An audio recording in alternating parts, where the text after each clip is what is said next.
మిగతా అప్డేట్ చూస్తే బీఆర్ఎస్ కాంగ్రెస్ ప్రభుత్వాలు సింగరేణిని అన్ని రకాలుగా విధ్వంసం చేశాయని ఆరోపించారు కేంద్ర మంత్రి కిషన్ రెడ్డి. నైనీ కోల్ బ్లాక్ విషయంలో బీఆర్ఎస్ పార్టీలోని కాంగ్రెస్ వెళ్తోందని విమర్శించారు. సింగరేణి రాజకీయ ప్రయోగశాలగా మారిందన్నారు. బీఆర్ఎస్ హయాంలోనూ అనేక రకాల అక్రమాలు జరిగాయన్నారు.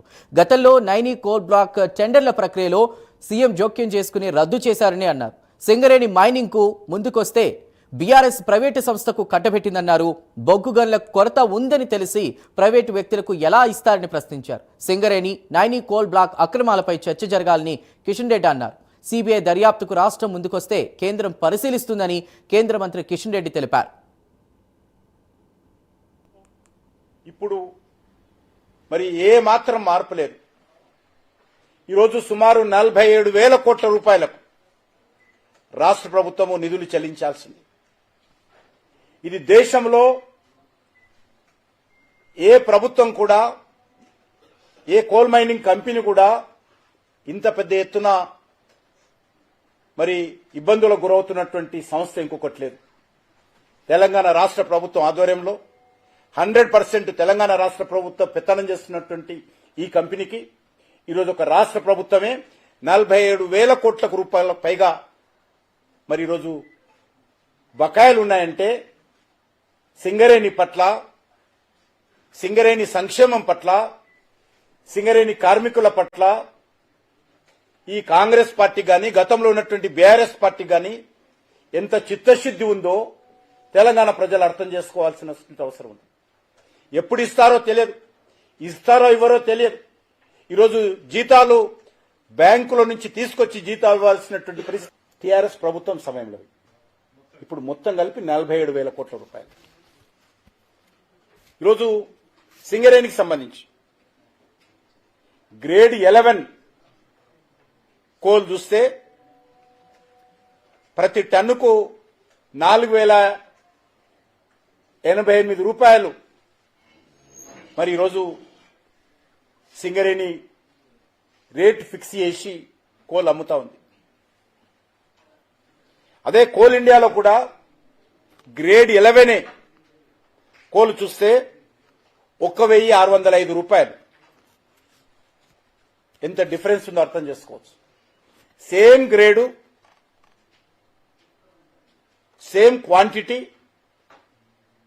టన్నుకు సింగరేణి 4,800 పెడితే కోల్ ఇండియా 1,605 రూపాయలు. కారణము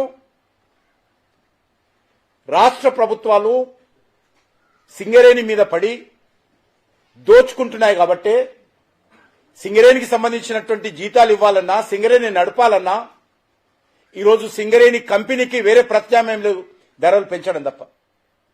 సింగరేణి కోల్ మీద ధరలు పెంచుకుంటూ, ఎందుకంటే సింగరేణి కోల్ కొంటున్నటువంటి జెనికో కూడా ఈరోజు ప్రభుత్వ కంపెనీ కాబట్టి మరి తప్పనిసరి పరిస్థితుల్లో ఈరోజు సింగరేణి ధరలు పెంచుకుంటూ పోతా ఉంది. ఎందుకంటే కనీసం మెయింటెనెన్స్ పరిస్థితి కూడా లేనటువంటి తప్పనిసరి పరిస్థితుల్లో ఈరోజు ఆ రకంగా ధరలు పెంచుతా ఉంది.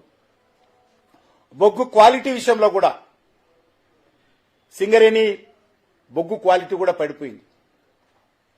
సింగరేణి బొగ్గు క్వాలిటీ 48% ఉంటే కోల్ ఇండియాకు సంబంధించినటువంటి బొగ్గు క్వాలిటీ 85% ఉంది.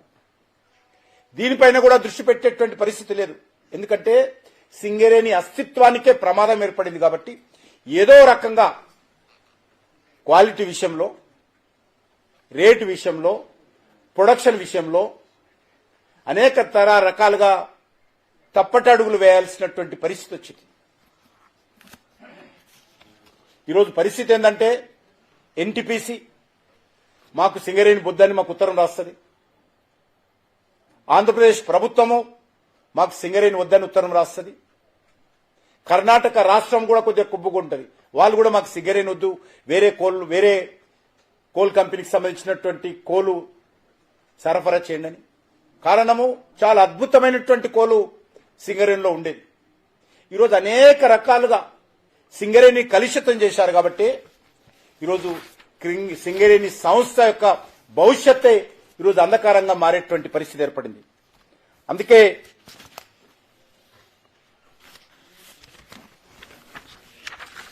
ఈరోజు ఈ రకమైనటువంటి లావాదేవీలు, తెర వెనుక ఒప్పందాలు పర్యవసానంగా సింగరేణి యొక్క భవిష్యత్తు ఇబ్బందులు ఉన్నదనే విషయాన్ని ఈ సందర్భంగా మనవేస్తున్నాను.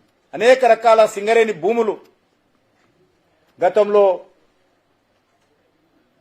బీఆర్ఎస్ పార్టీ కానీ ఇప్పుడున్నటువంటి కాంగ్రెస్ పార్టీ కానీ అనేక జిల్లాలలో అనేక మండల కేంద్రాల్లో